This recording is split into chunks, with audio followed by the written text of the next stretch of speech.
Triple M's. Oh! It's gone sideways! My word. That has gone sideways! Cricket Fan Podcast. Bloody hell! For Energy Australia, simple, more affordable energy. Energy Australia, light the way. The series started with India's lowest ever test score and ended with them pulling off a record chase that stormed the previously impregnable Aussie GABBA fort in the dying stages of the last day. And in between, we were treated to an absolute classic. Somehow this ragtag group of beaten, bruised, battered and belted Indian cricketers held their considerable nerve and pulled off one of the most remarkable feats in their nation's rich cricketing history, an away win over the almighty Aussies. On the other side of the coin, Australia picks up the pieces and faces bitter recriminations, leaving us here at the Triple M Cricket Fan Podcast to ask a simple question. What the hell just happened? My name's Rudy Edsel, and I'll be your host as we scramble for answers. I'm joined by Tommy Beers. Hello, Tom. Hi, mate. Yeah, what the hell did just happen? I can't quite wrap my head around it, but we'll deep dive into it shortly. Indeed, we will. And, of course, we've got George Porter along for the ride. How are you, Ports? Yeah, shocked, boys. And it's the 20th of January today. So we didn't record our series whitewash back in December, the 16th, when we thought we would have. So this is this is humble pie right here, I think, boys, for me Absolutely. and Beersy especially, I reckon. Yeah. Well, I don't know about that. We'll get to the... There's some interesting predictions to go back over. That's Oh, for sure. my God. We will revisit our preseason predictions. And let me be the first to say, lol. Having said that, we're not going to be the only people, but we'll dive in. And it won't be our last time we cock it up on this show. So No, that's right. So, yes, this is the Triple M Cricket Fan Podcast for Energy Australia. We have been doing our little X Factor Power Surge Player of the Week, but I think it's worth skipping that to just get stuck straight into the test. Yeah. The GABBA test. Australia this was Australia that was in the palm of their hands, really. Like before the first, so they lost Jasprit Bumrah and they lost Ravichandran Ashwin before the first ball was bowled, and debuted a couple of guys who, we'd never heard of. And it was, it was pretty much Australia's to lose, and it just seemed like a Monty that Australia would just roll through them. They hadn't lost the GABBA for 3 billion years.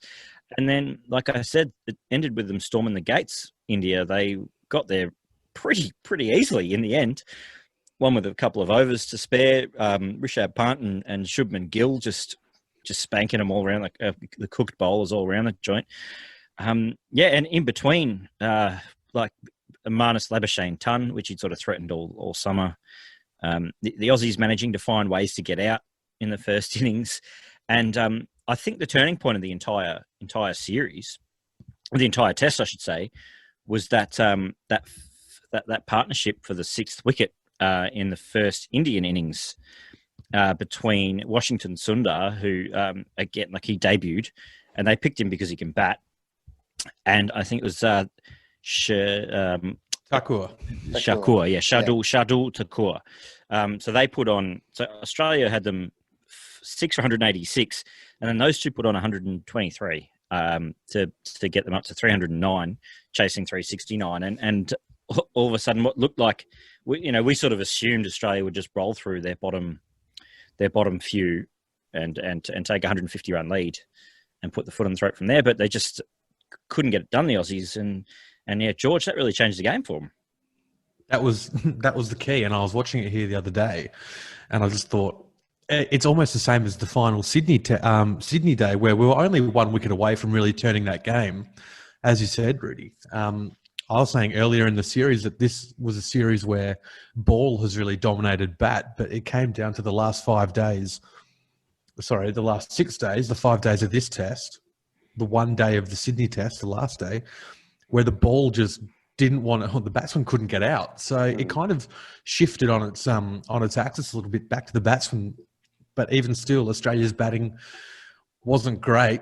Having said that, I feel like we still had enough runs on the board and enough time to bowl them out in both matches. So real questions. I feel for the bowlers now, they're going to be absolutely cooked. They're not going to bowl another delivery for 2 months.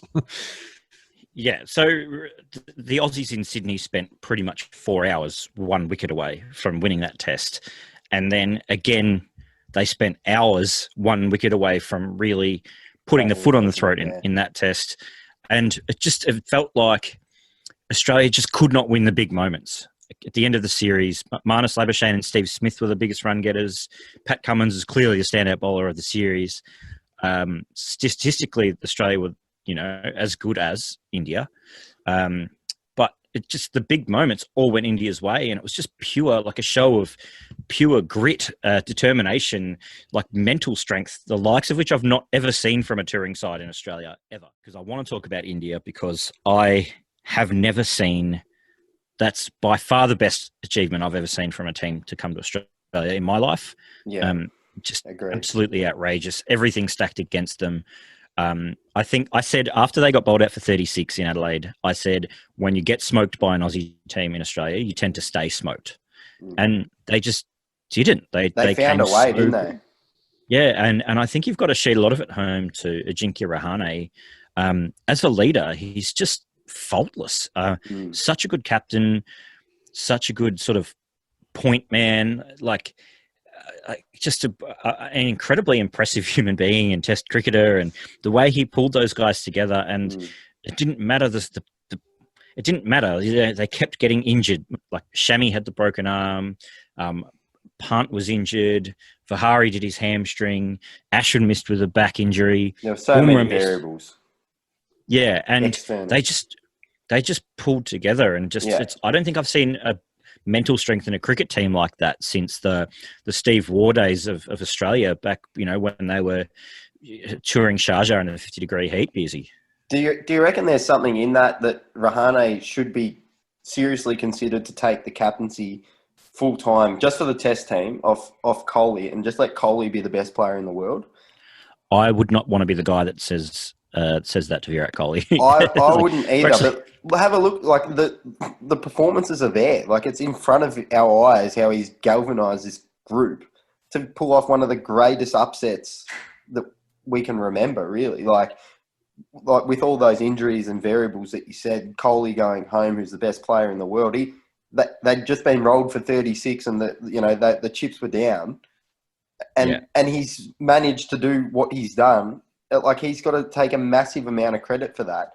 And you've also I think Virat is a bit of a. Do you reckon he's a bit of he must be clearly just such an imposing figure on that team that if you were to bring young guys in like what they've just done in every test match, they're maybe a little bit, they don't want to come out of their shell. And maybe with the Ajinkya Rahane, it's more of a embracing environment where it's like, go out, bowl your balls, bat like this, do what you want, and play your natural game. Whereas with Virat, it might just be, win or his way or the you're highway. out type of his way or the highway. Maybe the whole feeling around the team might just be a little bit more embracive of those new younger players. When they might all just 2 be years walking ago, on eggshells around him, because he's exactly right. He's the best player in the world. He gets all this hype, and he's like, rightfully so. He's a big character, but like that's kind of the point that I'm getting at. That if that is that detrimental to the team, if you've got another guy there who can get this group together, allow Kohli to still be the best player in the world and be that attack dog, but he's still not their captain. Like he can be. It might even open Virat up to go to another level. So I don't know. What do you guys think? They're not afraid to rotate their captains. They've done it before because I've had Tendulkar and Dravid and Ganguly and Kumble all in the same team who all rotated the captaincy over about a 10-year period. I would say it was in the end. But this series win is way better than when they came out here 2 years ago and they won. I always thought that's got an asterisk next to it. No Warner, no Smith. They got us at our worst. They pretty much got us almost at our best right now and completely outplayed us. So this is Australia have no excuses. Unbelievable. Yeah, no way. Yeah. That's right. Yeah, I don't think they'll be making any changes to the captaincy full time. Like at the end of the day, this is still Virat's team, really. As far as Indian teams go, it's the best Indian performance I've seen out here. Is this the best Indian Test team of all time? It'd have to be close. Like you bring Virat back into that side, and you bring Mohammad Shami back into that side. And maybe Ishant Sharma goes out for Mohammad Siraj full time, and there's very few weaknesses up and down the order, really. The bowling, fast bowling stocks is the difference, I feel. They've never had fast bowling depth like this to go to other countries and compete like they have. Yeah. In saying that, the 11, like you're saying, the best Indian team ever, as a whole, I get what you're coming from, but the 11 they rolled out at the GABBA is arguably the worst Indian side 11 on paper that I've seen rolled out in Australia, and they still found a way to win, which... It's pretty incredible. It's so incredible, but it's also a testament to their depth and their understanding that they can pick and call upon these guys who've been playing first-class cricket or like the IPL or whatever, a little bit of international experience here and there, to just come in and perform, like the equivalent of what the Australian 11 would have looked like with those outs would have been farcical, and everyone would have gone, there's not a chance those guys can win a test match, It would be ridiculous, but yeah. I wrote it to you. I wrote it to you last week. I was like, this bowling lineup is the equivalent of us rolling out Jai Richardson, Michael Neser, and Jackson Bird. Yeah, and Pato. For the Indians, like it's a bad time if you're Ishant Sharma or Umesh Yadav. Yeah, they're on the way out. Bad time to be you because Siraj has done his job and he looks awesome. Obviously, Shami probably walk straight back into that team. But Boomerang. Now that you've had these guys who have done it at international level, even like Jadeja. That's what I'm saying. They just look so strong. Like probably the only hole I can see is that you're looking at they're probably rolling out 3 11s as batsmen, but then the guy batting 8 is Ravichandran Ashwin, who has 4 Test centuries. Yeah. So like you should definitely have enough to get it done. From there, I also wanted to spare a word for Shea Pujara. He killed us with the last. He loves Australia. Yeah, he does. He's unbelievable. He averages. I think he averages 122 balls faced in innings in Australia, and just the pitches are just perfectly set up for him because you can't get him out with pace or you can't hurry him up. He basically he pretty much got out to the 8 best balls of the series. Because the only way you can get him out is you have to bowl a perfect ball to him. Yeah, we're lucky enough to have Pat Cummins and Josh Hazlewood can do it, but it's absolutely ridiculous. But it's hard. Like you got to give him full credit for that because a lot of subcontinental players who come to Australia cannot make that change. He's clearly got a game plan in Australia that works better than what even the best Australian batsman can do. His last 2 series here, he's been nearly impossible to get out, which is just such a, like you can anchor a team around a guy like that when you've got someone with that talent. So, geez, I hope he's retired or doesn't come here next time because he's so hard to get out. Yeah. Well, if... Judging by what happened this time, he might miss the next tour, and they'll just pull out a world-class number 3 out of nowhere to bat in his spot. In the pantheon of great series, guys, like I think we all would agree that the 2005 Ashes is up there as one of them. Where does this sit? It's probably one of the best I've seen. Like as far as Australian involvement goes, this probably the 2014 South Africa series. With Ryan Harris is up there as well. But I think this one might shade that. I think this, to me, is the second best after that 05 Ashes. To have all of the permutations of not just the match, but the series in play going into the last hour of the test. And then for it to end like in the epic fashion that it did, it's just it seesawed so much. There were so many, could you imagine, if you go back to the end of day 4, at the SCG, there's the least plausible scenario is India winning the series 2-1. Yeah.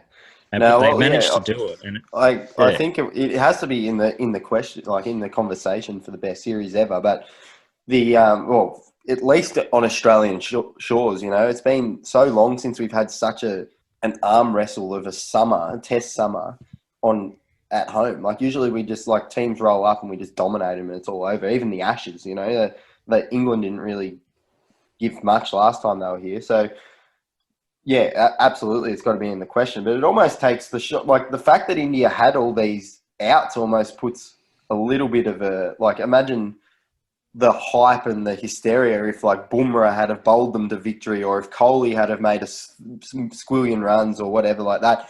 that kind of headline name wasn't quite there. You know, the Scrappers, they were the ones who got them over the line, which is a full credit to them. But if those big names were there, like the '05 Ashes with us, where it's like, you know, Warren was dominating and, you know, Ponting was there and, you know, these guys were kind of the glue of our side and they still beat us.